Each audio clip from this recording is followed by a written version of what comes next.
गर्छ बोटमा कहिले पीडा नभइदियोस् खुसी फुल्ने ओठमा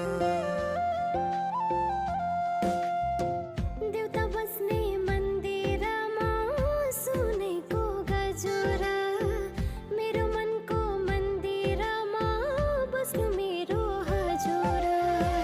दुनियाँको जाली कुरा सुन अझै छोडो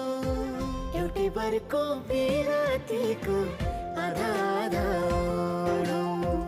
एउटै बरको बिरातीको